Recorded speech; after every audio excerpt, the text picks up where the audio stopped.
Hey, this is Boaz. Thanks for showing up. Please visit the Fools and Sages podcast at foolsandsagespodcast.com. There are no spaces and it's all spelled out. You can find show notes, references, bios, merch, and other cool features. Contact us if you have feedback or a question, if you want to appear on the show, or if you want either or both of us to be a guest on your podcast. You can listen and subscribe on Spotify, YouTube, Rumble, Apple Podcasts, iHeart Podcasts, and anywhere else great podcasts are found. And follow us on X and Instagram. Support us on Patreon. The Patreon link's also in our website. And thank you. Enjoy the show.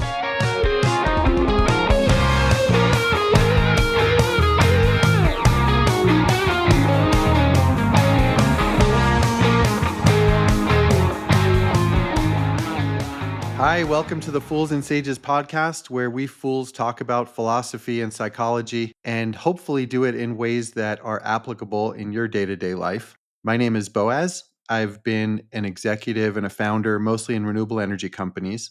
And now I work with organizations as a consultant, mostly on transformation.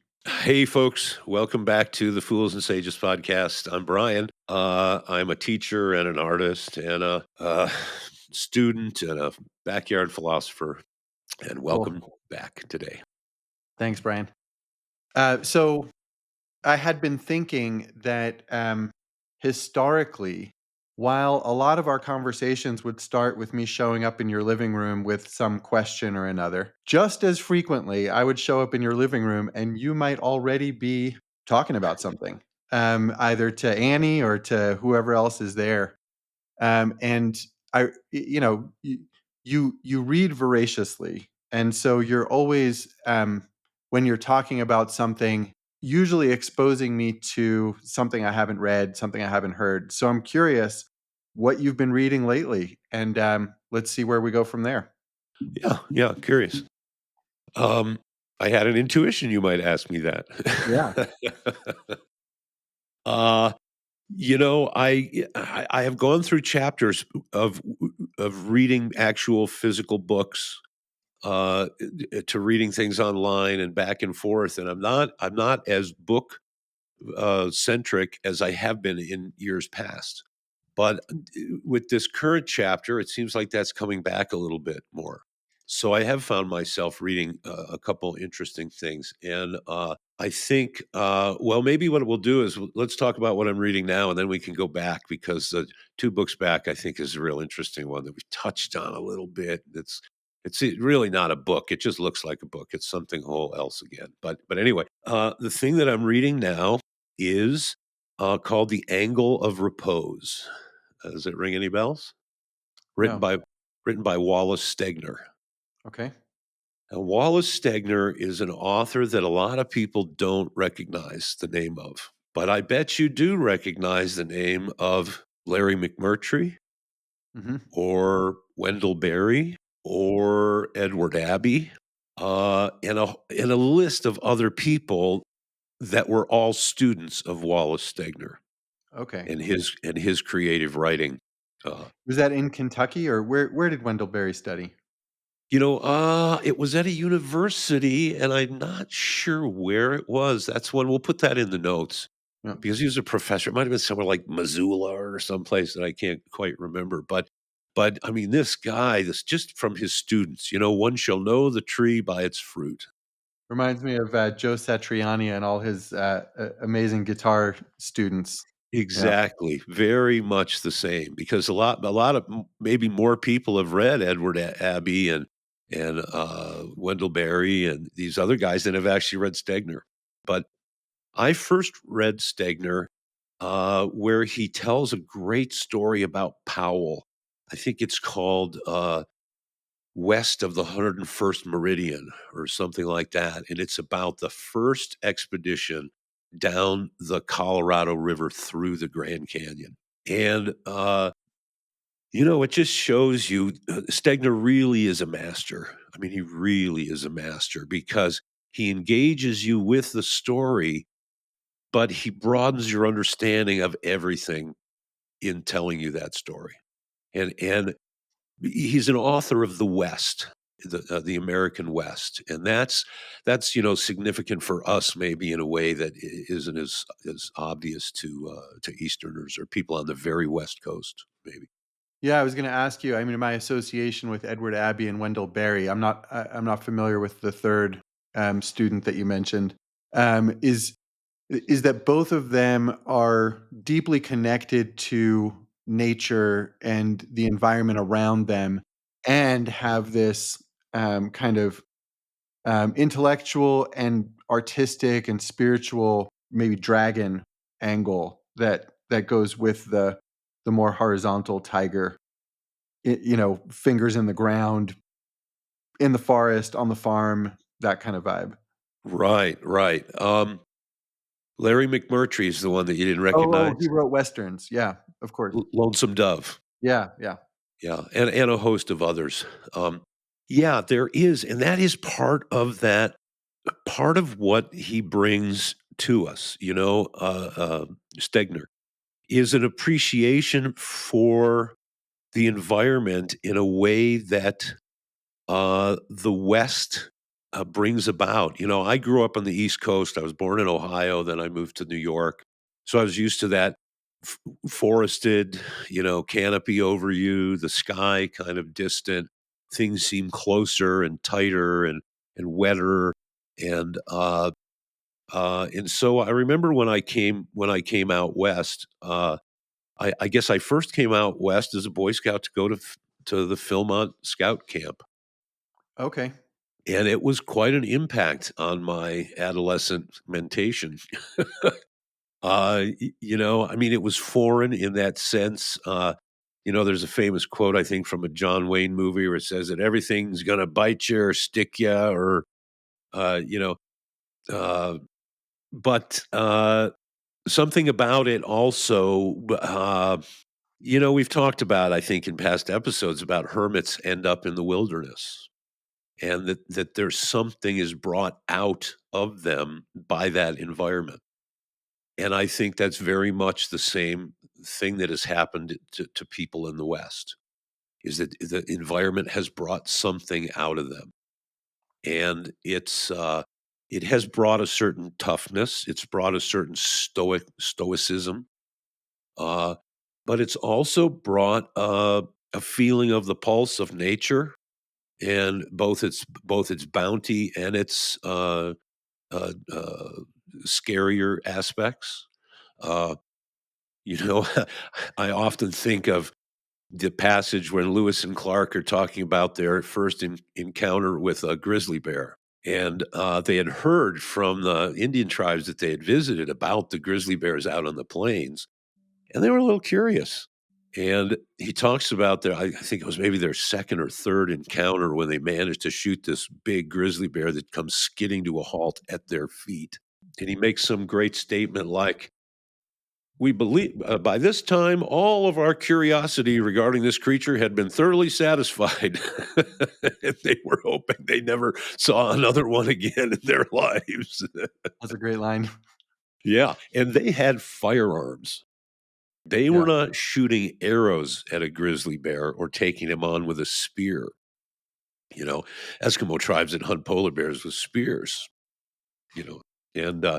so so there's something about the West that uh, in lifting us, in the angle of repose, he's talking about the main character, which I can't help but feel is some version or projection of Stegner himself, and he's writing about all of his relatives, his great grandmother and grandfather that were the ones that came from the East and rode on the train and ended up his grandfather was a mining engineer. And so he tells the whole story of the East Coast and the sort of elite and well to do and well heeled, many of whom had investments in the West. There's a lot about mining and the people doing the mining and the people getting rich off of the mining, which of course is a theme in Madrid, being a mining town and own a company town and having had some really horrific mining accidents over the years where people, paid.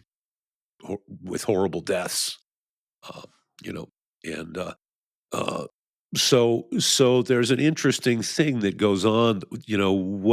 What the so-called taming of the West with all of its ambiguities and the implications of the term, uh, but what it brought out of us.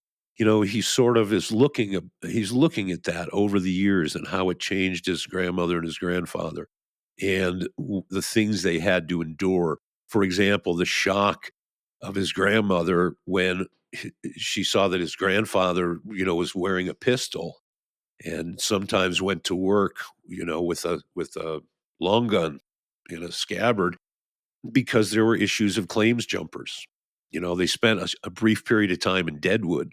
If you ever get a chance to watch that series, I really enjoyed that. I wish they had finished it. They finished it oh, with that lame movie, I where they know. tried to tie up all the loose ends and yeah. But what a taste and a shock to the sensibilities. And so the coarseness, the brutality, the Combined with, like, stellar dialogue. Like, those oh, yeah, folks could talk, yeah. and there was a relationship to the English language that I think is largely lost. Yeah.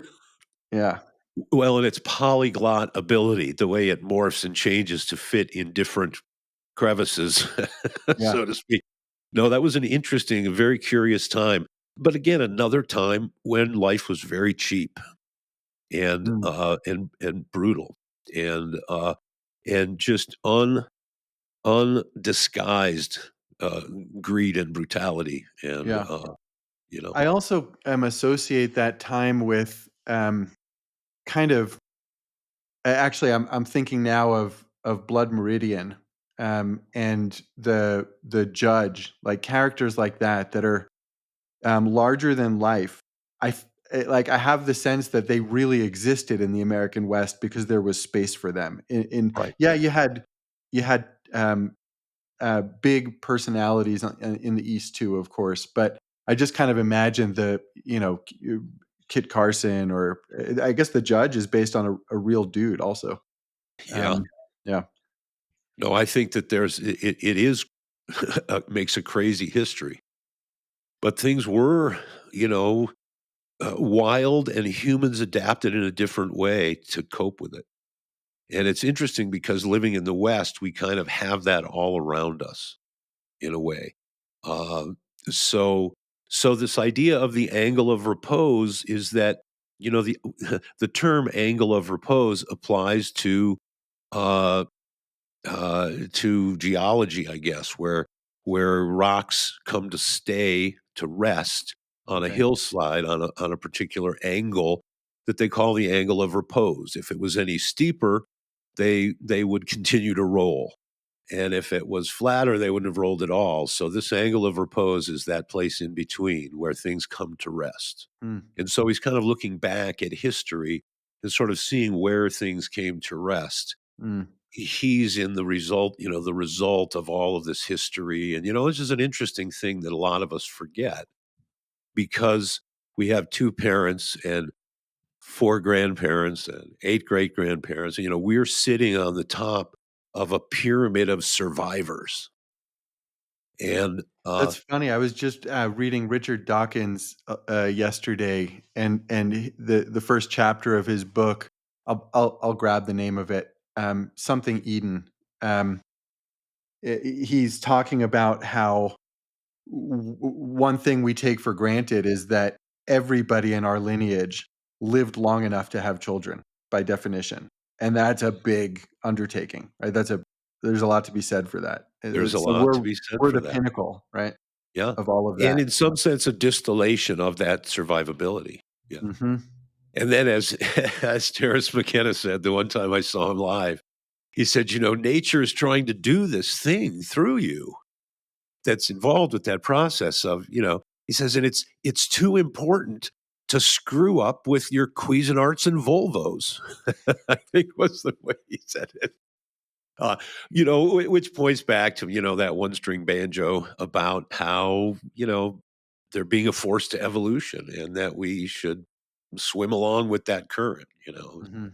And but so it's interesting because you have the clash of cultures, uh, you have what they call acculturation, right? Which is when two varying cultures kind of intersect, and you have the Native American reality and the Hispanic chapter of history, and and then the Anglo period, and so you do see different varying sets of ways of life and of perceptions of the world kind of overlapping and mixing, and as modern humans, how do we appreciate that and get what's there for us out of it?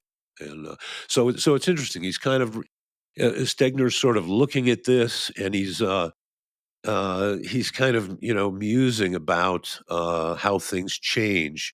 It's written in the 70s, and so he's or rather, he's writing it, the here and now version when he's not flashing back is in the 70s. So he's reflecting also on the revolution of consciousness happening in the 70s, in the 60s, and sort of the value changes and the different values from these different places, and how that humans sort of you're in one situation when you're in a drawing room on the East Coast, and you're in a totally different environment when you're in a mining camp. And he was dealing with a lot of Welsh miners, as well as Chinese, and so you've got that mix of cultures, and so really interesting, and kind of a good artist uh, just points at things. You know, I had I've mentioned this before, that there's three ways to learn: when people are trying to help you learn, when they're ambivalent to your learning, or when they're really not trying to teach you, like maybe disguising it. And one of the times that this is relevant is like a doctor, when a doctor is diagnosing a patient, right? Because the patient may not give you the symptoms. The patient might actually hide a cause or something. So when I was studying with one of the teachers, one of my teachers who was a doctor, was there with him diagnosing a lot of people. He didn't explain hardly anything. He'd point to it. He's like, check this out. Check this out.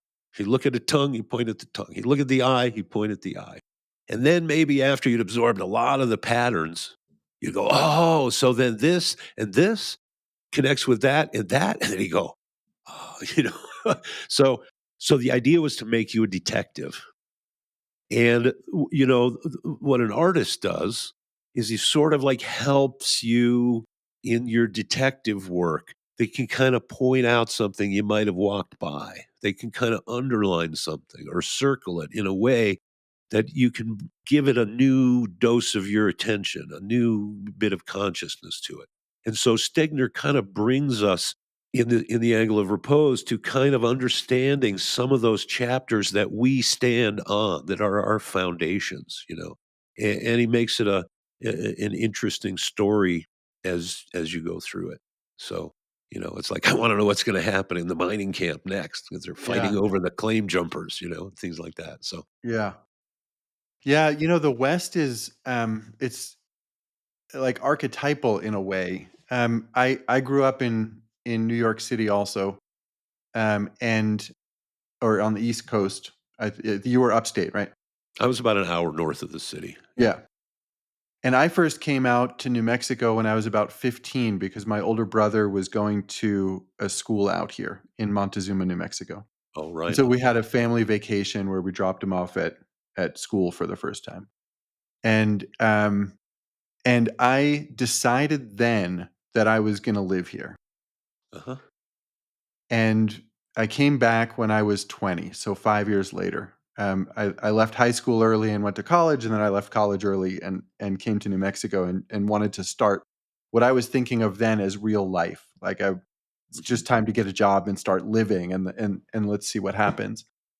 And the big skies and the stars and seeing lightning storms on the horizon and being surrounded by mountains and there was just something that pulled me in, and I wonder how much I was actually born in Israel, and I wonder how much my association with the American West is that there's a resemblance. It's not a tight resemblance, but there's a Mhm. resemblance with the desert The of desert, yeah, Israel. yeah, And I wonder if there's like also a sense of home that was pulling me in.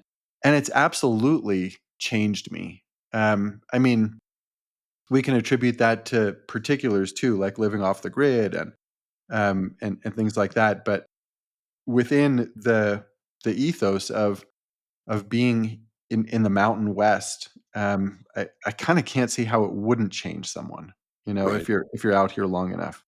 Yeah. Yeah. Yeah, and, I think it was Chuang-Tzu who made reference to, he says, "The reason that our spirits soar when we climb onto a mountaintop is because our spirits are cramped.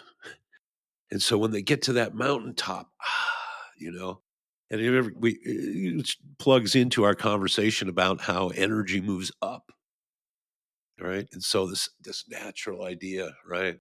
Uh, I certainly felt that when I came to New Mexico. But I had gone first to Maryland.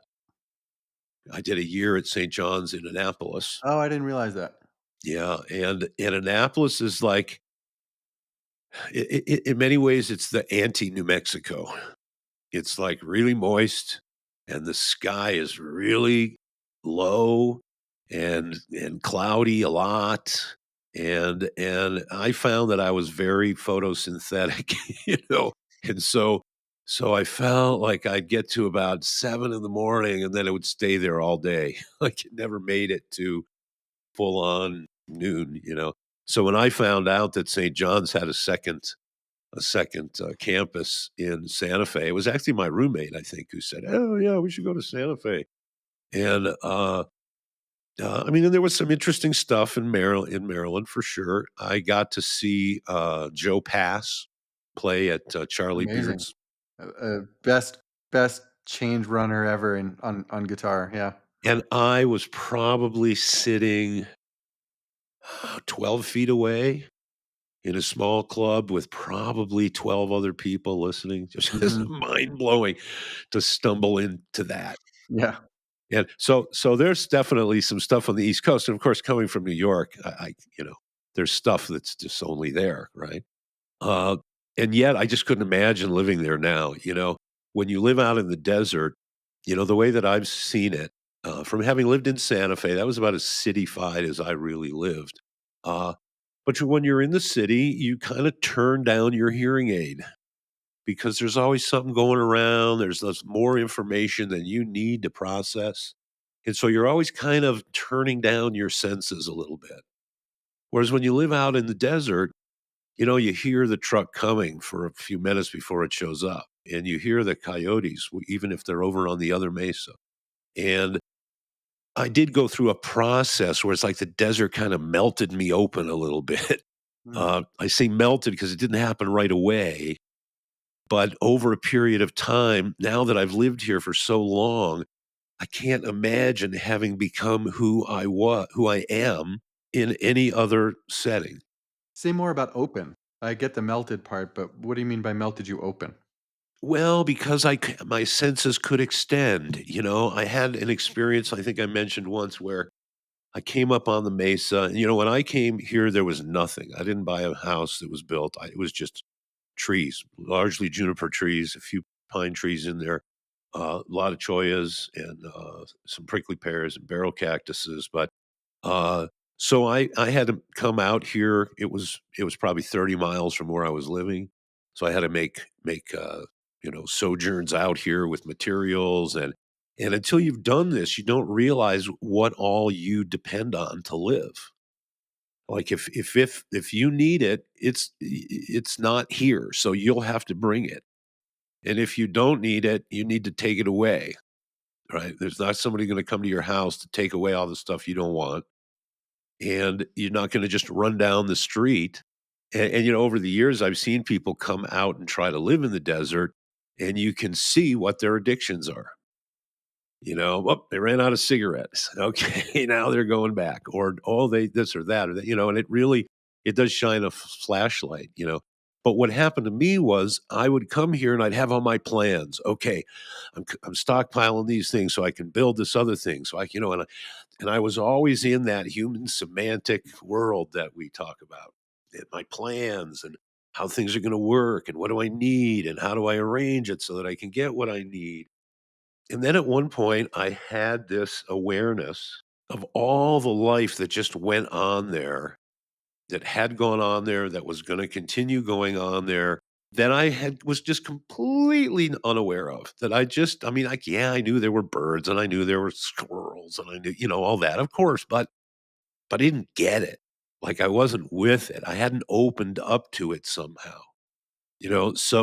So now that I've been here all these years, I know, for example, that every year is different. The flowers that come out different every year.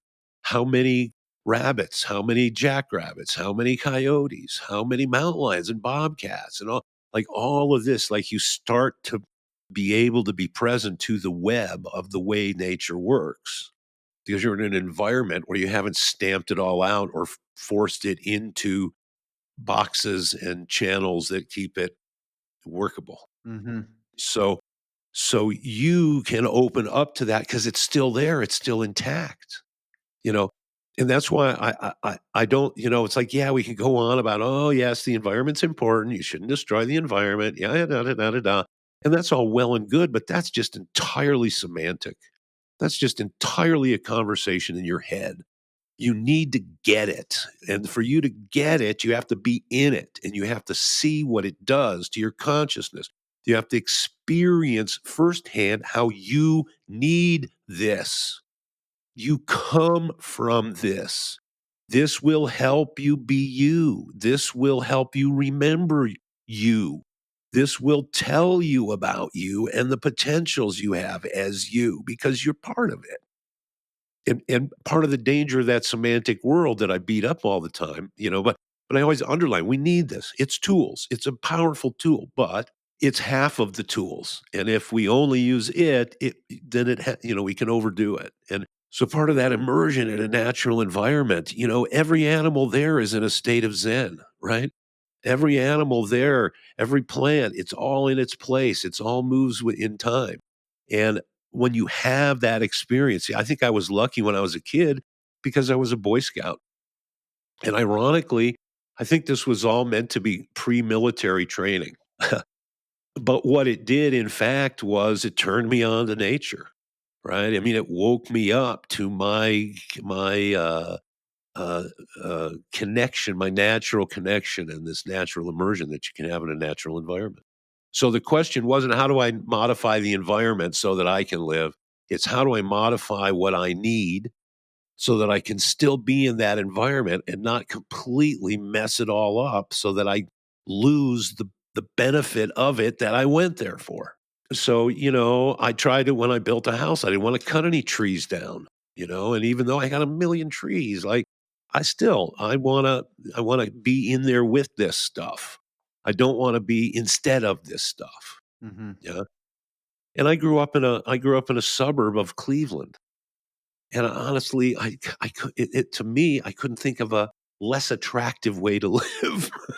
You're hearing the neighbor flush the toilet literally, like 45 feet away from you. I can't do it. I just can't do it. Right.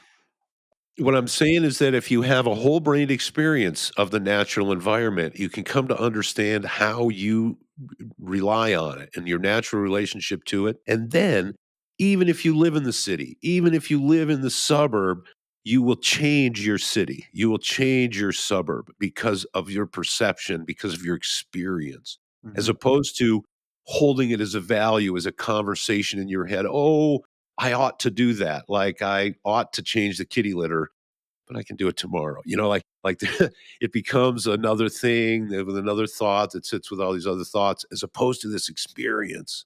And then this experience say, okay, I get that this changes me. I want my environment to reinforce that. So I'm going to change my environment. Like there's a difference there. And so anyway, that's to finish beating that drum. Yeah. Yeah, I mean, I think that ties to my question because I think we tend to contextualize city and country as like a set of trade-offs. And so it's interesting that we kind of started with, I'm not familiar with Stegman, but Wendell Berry and Edward Abbey, right? Because they both have a pretty loud voice that it's not an equal trade-off. That if you don't have Absolutely. your fingers in the dirt, you're not playing with a full deck. And so what I hear you saying is also it's not an equal trade-off. Like being and I guess I would steelman the city argument as immersion in culture, in art, in the in more variety of communities that one can be a part of, and things like that. And so I'm curious about your last comment about using your experience in the desert or in the country to inform how you participate in city life. And yeah, kind of how does that show up, or what do we think Wendell Berry or Edward Abbey might say about that? Well, we've talked about the regular philosophical dilemma of the paradox. And we have also sort of at least intimated that there are big payouts if you can dissolve the paradox somehow. If you can unify the wings of the bird somehow that seem to be pointed in opposite directions. And I think this is a really germane topic for our times. These two different approaches yield two different value systems currently. And I mean, I think all you need to do is look at a map, and you're gonna be inundated with this in the An next electoral weeks map. here, an An electoral electoral map. map. Yeah. Yeah. And you'll see that there are rural values and there are urban values. Um, I don't think we have to stretch ourselves too far. I mean, maybe people would steel man this with me, but my experience has been that we don't treat each other as well in urban settings as we do in rural settings. And there might be a reason for that. When I first came out to the Mesa, we didn't have cell phones and we didn't even have phone line telephones. We had a radio phone, which was like you'd pick up the radio and you'd talk to an operator, Mabel, Mabel, ring me up, and you'd give her the phone number and she'd call it. And then everybody who was on that radio system, if they had nothing else to do, they could listen to your phone call, right? But, we were out in New Mexico, they will refer to people as being on the land. And so on the land typically means you don't have grid power. You probably don't have a very good road to get there. You may or may not have water. I have water now, but for years I hauled water. I was known as a water hauler. It's the thing in New Mexico. And so, once in a while, your car is going to get stuck. And what's going to happen is the person that comes along, one of your neighbors, they might be the only person to help you. And the reason they're going to help you is because next time they're the ones that are going to be stuck and you're going to be the one coming along and you're now going to be obligated to help them because we are facing similar challenges. And so that actually kind of makes us work together, whether we like it or not, right? Because we have a community of interest. And, the argument might be made that in that setting, we appreciate each other in a way that we might not if we're drowning in people and then most of them are just in our way, or at least that's the impression. So, maybe there is an optimal setting in there between the two. But I think that we don't yet have a way to harmonize these two different, radically different kind of ways to live. Mm. And, I think that, there's this famous saying that came out of Watergate, and that's when they have you by the balls, your head and your hearts usually follow. And when people are in more desperate situations, when other humans represent competition and a challenge rather than a resource for help, your the things that your life depends on forces you to have a certain attitude. And maybe there is more self-protection in that attitude. And so maybe that does you relate then to the body politic in a different way. So I mean, I think there's a lot to unfold here, and I'm certainly not the expert necessarily to do it. But I think that we do see there's kind of value systems that sort of trend in different ways. And both of these things have a sort of a momentum, particularly urban life. I mean, it's very different than it was when I was a child. I'm sure it's different than when you were younger. And there is this kind of dot, dot, dot, where is this going? Whereas the rural life, I think if it's undisturbed by the urban realities, we kind of know where it's going. Mm. Uh, where it's because it's been a stable, sustainable pattern. Well, that's an interesting differentiation there. I hadn't thought of it that way. Because I was just thinking of, in cities, there are certainly people in need, right? And why why don't we perceive them creating networks of support? And maybe that's a bias. Maybe they do, right? I think there are people there helping. I think there are people doing the hard work. And I don't want to ignore them or not give them the kudos they deserve because I don't think I could do that work. But no, I think that the question is, are they bailing the ocean with a teacup? Yeah, or are we just pulling babies out of the river when we really need to be going upstream and seeing what's throwing the babies in the river? At some point, taking the babies out makes no sense. We need to stop throwing them in. So there's something yet we haven't learned, as we've talked about in interdependence, that there is a certain mystery there of interdependence.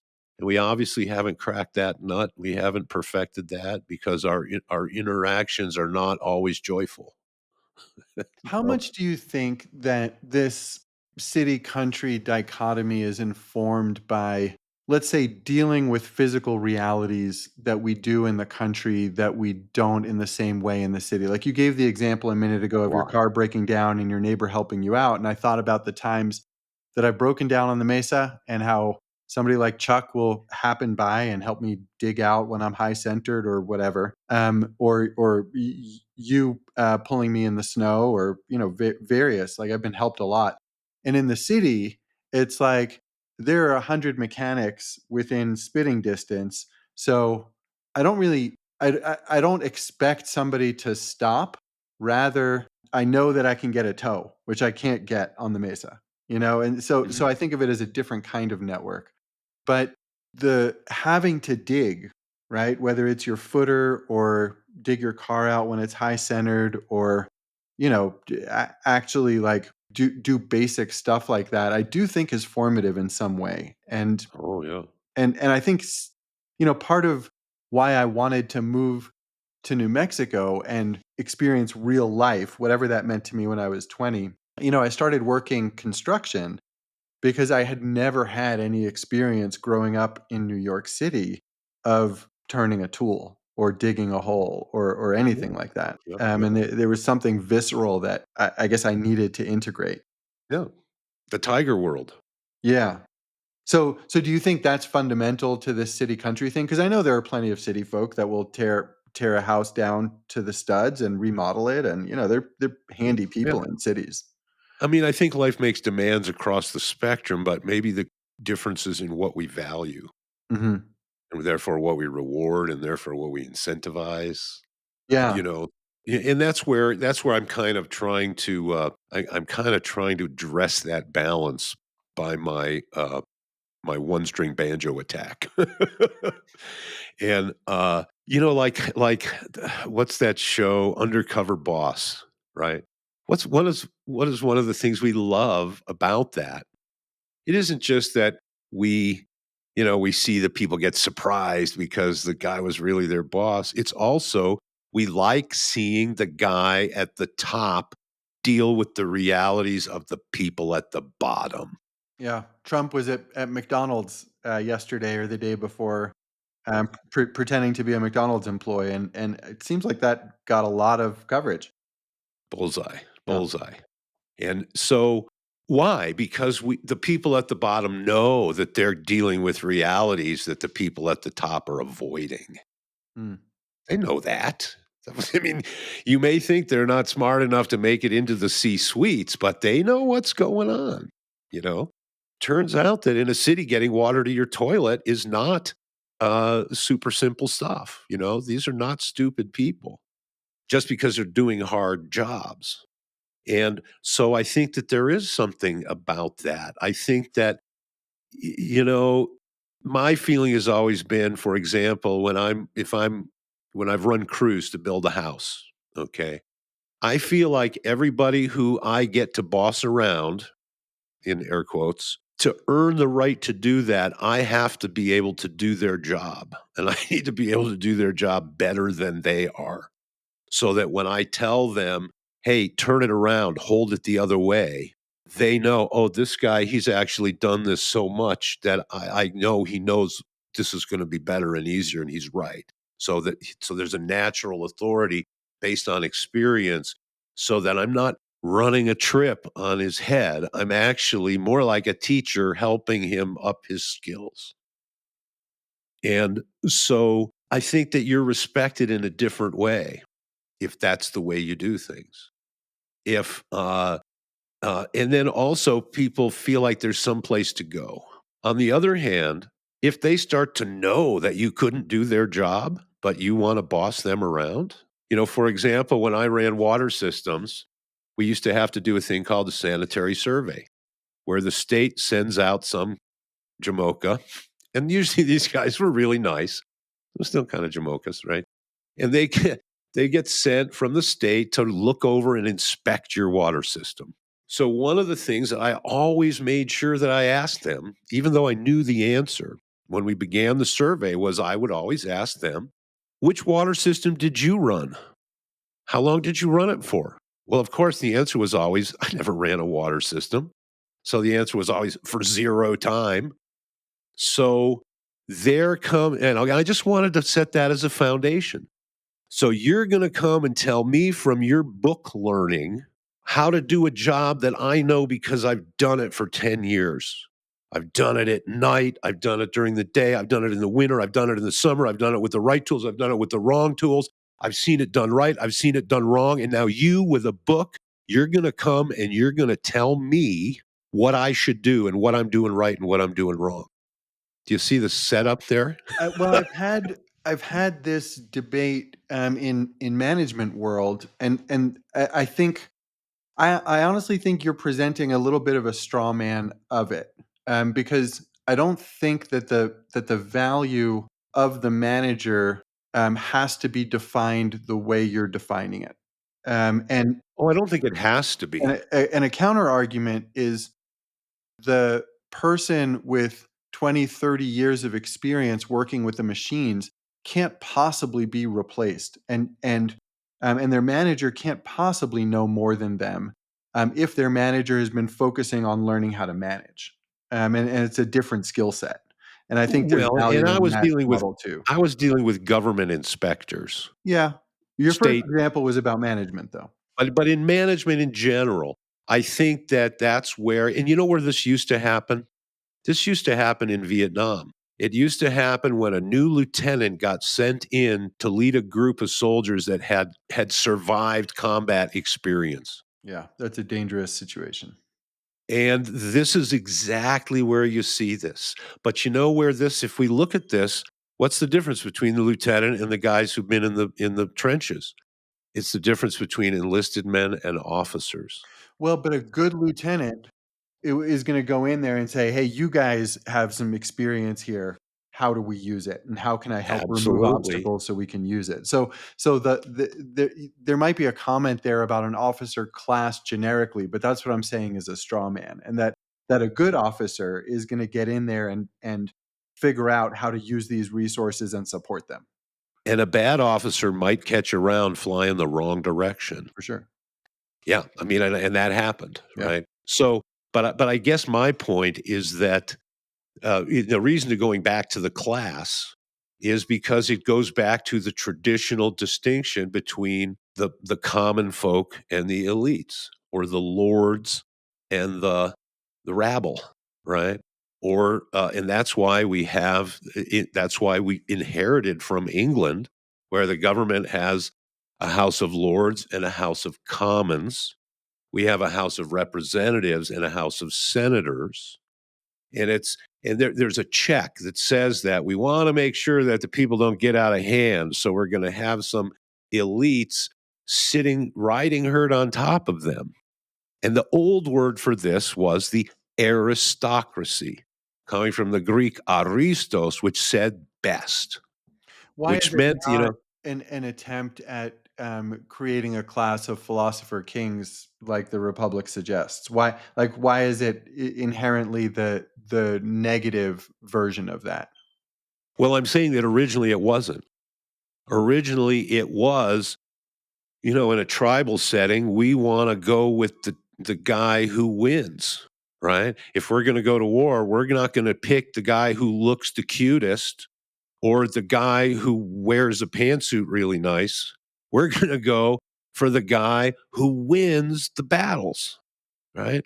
So it's a meritocracy based on survival somehow, but which is fine until it gets inherited. Seeing what's happened now, and the reason I'm talking about all this is because I think it's morphing before our eyes. Because the old distinction between, the way it made it into the United States was what's the difference between an officer and an enlisted man? College. That's it. College. So we've had therefore a sort of an reinforced hierarchy within society. Those who've gone to college and those who haven't gone to college. I think we're seeing that fall away before our eyes as a casualty of the information revolution. Well, and the complete ideological capture of most college, right? Which I think that is like, the doctor that invented the germ theory. He said that later in his life that if he had it to do over with, he would argue that germs are not the cause of disease, but that germs show up because it is appropriate on weakened tissues. Mhm. That like mosquitoes go in the swamp, you don't kill the mosquitoes, you drain the swamp. So I think that what we're seeing that's hitting across all those institutions. I mean, it isn't just plagiarism in the president of Harvard, or we're seeing all over all kinds of crazy stuff. Um, but I think it's part of the life cycle, right? It's like, yeah, when a person is in their 90s, there's something's gonna get them, but we really can't blame it on whatever gets them. This is kind of dovetails into my suspicion that it might not matter that much who wins the election. I know I better cover my head. And that's because I think the kind of thing that we're seeing with this election is a symptom of a condition. As I mentioned before, it's an isness, it's not a thingness. A thingness is something you can grab and say, okay, we got rid of that. Now we're good. But this is an isness. This is more like the quality of a field or a condition, so that the specific things within that field aren't necessarily significant enough to change the whole field or change the whole condition. And that's why I think like you can't vote your way out of a natural evolutionary process, right? Like there are theoreticians now who look back through history and they use various analytical tools and they say, okay, there seem to be these organic chapters that civilizations go through, even like the organic chapters we spoke about that humans go through. So there's nothing really you can do to ward off old age. You can slow it down, you can try to suffer the least through it, but there's an inevitableness to that. And I feel like that's the case with societies too. They have certain life cycles that go through certain chapters, and those chapters have certain characteristics. And then I don't think you can vote your way out of that, because the pieces that are there are all part of that field and that condition. So you're not really going to be able to build something different when you've only got the pieces of this, like Yeah, you're talking about needing to transcend and include it as opposed to rearranging it. Yeah, to grow through it, yeah. to say this is a natural part.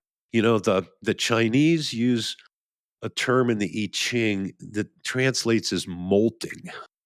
Mhm. Like a rattlesnake will, as it grows, or even a lobster, anything with an exoskeleton, particularly to get bigger, it has to throw off the old skin. And the other way, like if you look in the Wilhelm I Ching, for the hexagram, molting in parentheses is the word revolution, unquote. So in that sense, the social changes are seen as a type of molting that we go through this organic process. Yeah, I guess there's probably an argument though that the emergence of the consciousness that allows us to transcend and include the current one will emerge from within, most likely, and to the extent that that's manifested in our voting choices, voting might matter, right? Um, yeah, I don't think so. I don't think I can wrangle that. Um, maybe it's just that idea of Einstein that you can't solve a problem with the same type of thinking that caused the problem, and that when you're caught in a loop, some disruption needs to occur before things will rebalance and reorganize. Yeah, I'm just saying you can't predict through which process that disruption might occur. So we should keep our eyes open because we might get to vote for somebody good at some point. Yeah, I think it will manifest through all channels, that it's that ubiquitous. We're gonna see it in economics, we're gonna see it in technology, we're gonna see it in international relations, we're gonna see it in wide scale health. We'll see it in education. I think it's that ubiquitous. Hmm. Um, And we're not seeing it yet, huh? no, I think we are seeing it. I think this is the shaking of the timbers, that where people are going, "Oh, I've never seen this before," or people talk about hyper novelty, or we compare with history based on our sensibilities that were formed by our experience of history. And so when people say, "Wow, I've never seen this before," a lot of them are because the cycle is longer than a human life cycle. So if it's a 4 chapter cycle, you haven't seen chapter 4 because you've only lived through 1, 2, and 3. But it doesn't mean that 4 didn't happen right before you showed up, which was maybe World War II, right? And that cycle keeps printing in its 4 chapters. But which chapter of it you come in determines your statistical sample. Mhm. And so your sensibilities are sort of formed up by that. But I do think that we are seeing things that I haven't seen in my statistical sample. So these Yeah, people say we're coming in a crisis chapter is what they label it. So yeah. heightened inequality, more separation across political policy perspectives, and a lot of these things that we've seen kind of new. That I agree is uh, apparent now. What I was asking was is the new consciousness that approaches health and education and all of the kind of areas of civilization that you mentioned earlier, is that apparent to us yet? You know, uh, I think that we're in that position that Fritjof Capra spoke of in The Turning Point, where the declining society and the rising society, using his terms, are at roughly equal influence. Mm. And you're only going to see one decline and the other increase as we move out of there. But I think that, and the way he put it was, if the old order realizes that it's appropriate to yield to the new order, then we can have all sorts of things happen. Positive millennia, the coming of the millennia. But if it doesn't, and it tries to cling on and keep operating, even though its time has passed, then it turns it into a more of a conflictual situation. And then we have the apocalypse, or the tearing away of the veil. Yeah. What are some voices that represent the new emergent consciousness to you? I think the stuff that RFK is saying about health is sort of jabbing the beast in the eye in a couple places. Uh, I think that the general awareness that we are not well served by those in positions of power and influence is more broadly held as a generic opinion. And I think there's a psychology in divided states. Like I had a friend who grew up in Russia, And we were working on a project, and he said, "Well, if we were in Russia, you couldn't just go to the store and buy the cement because because the government would know that you were buying cement, and then they would want to know everything about it, and you'd have to get an official approval to buy cement and all that." He said, "But I know a guy." And then we do this, and and then we can get cement, right? And it turns out that there's a well-developed under surface society that has completely integrated the fact that they're not being well represented, that knows that they can't be trusted, that knows that they're going to rob everything that they can possibly rob, and then just kind of wink, wink, nod, nod, and they just make things work out the way they need to work out for their purposes to the degree that they can. And I think that, reading about Mao and when Mao grew up, I remember them saying that his mother had taught him that, to never directly oppose his father because that's not the way you do it. Right. You kind of got to work, influence and work, and they say that he integrated that lesson pretty well. And so I think that that's the danger is that once the people in charge can no longer maintain the illusion that they have any interest in serving the best interests of the people, then you're in a very different place. And and then you've sort of opened the door to all kinds of changes historically. Those, it's like now we're not even pretending anymore, or we're only pretending. Maybe that's closer. Um, but so it's interesting because we've never really seen this. We've never really been on a global level before. We've never had the intricate connections of currencies and asset holdings and things have never been quite the plate of spaghetti that they are today. And so there's, as I mentioned before, if you have a lever spinning on a axis, and then at the end of that lever, you put another axis and you spin another lever. You've now got a mechanical system that's entirely unpredictable, right? Only two stable equilibriums within that arrangement. Everything else unpredictable. Well, this has got a lot of moving pieces, right? But we know that these systems tend to do certain things over time, right? And that's where we learn from history, and we hope to sieve out the important things to pay attention to Mm, get those patterns, you know. But interesting times. yeah. Well, maybe we leave it there for today. Yeah, I mean, I don't know that I've entirely done Wallace Stegner justice. I think I just barely scratched the surface, and the same for the West. But there's definitely something there, and I encourage people to check out not just Stegner, but if you're curious, Google Stegner and find out all the authors that were students of his. It'll blow your mind. I mean, he really is like a Satriano, Hmm. you know.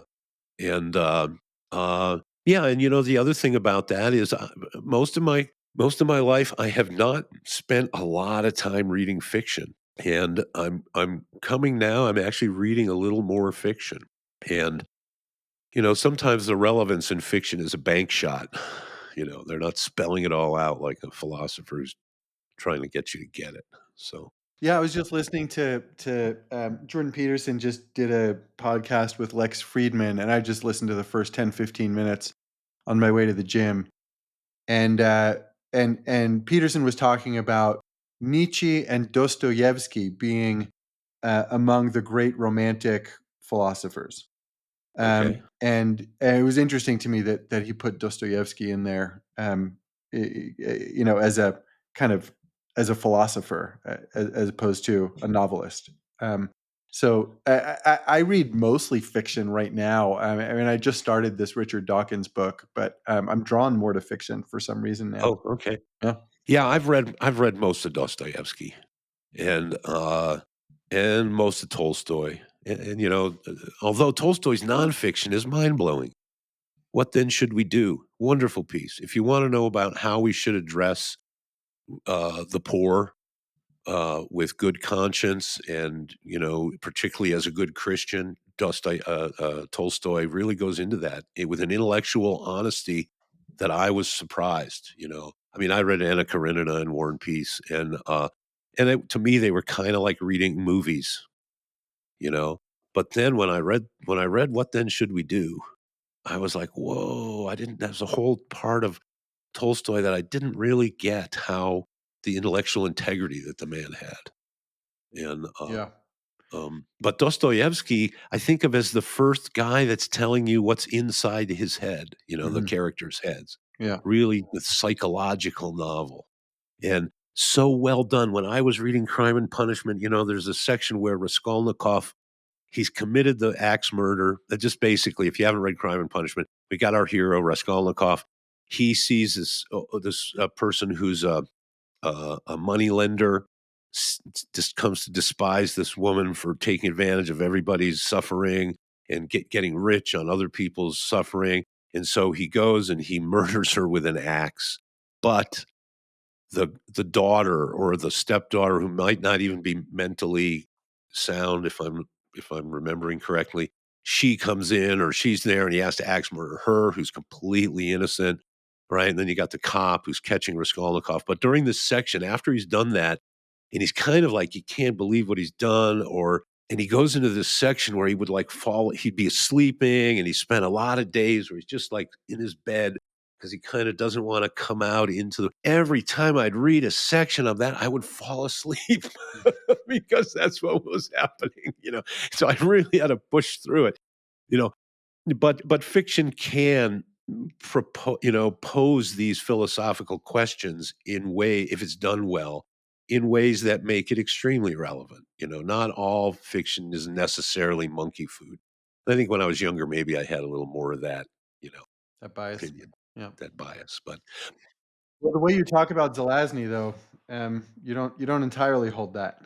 that's true. That's true. I was crazy about Zelazny, and I read a lot of Asimov. And I guess I never considered it serious reading. Maybe that's what I should say. Mhm. And because I had to be pushed through Kant and Hegel, and the stuff that's like, oh, and Nietzsche, I was fun by comparison, right? At least there's some trippy stories and stuff in that, But then now you try to read more modern philosophy, Habermas or any of these guys, and it's like, oh, kill me now, right? But no, there's a whole interesting thing that goes on there. The other story that I just read was Maupassant, um, of Human Bondage, which is interesting. It's another orphan story, Mhm. actually, Mhm. which I didn't know going into it. I'm just gonna, but anyway, and we didn't get to Finnegan's Wake, No, but no, I definitely think at some point, there will be an episode on that at some point. yeah, at some point, because with that boy, that's certainly, I mean, nonfiction, fiction, and then Finnegan's Wake, some whole other thing beyond there we'll talk about. But what an amazing thing! Not that I'm an expert on it, but I'm enough to be amazed. Let's put it that way. Okay, cool. We'll come back Great, to it. sounds good. Thanks, Brian. We'll see you next time, folks.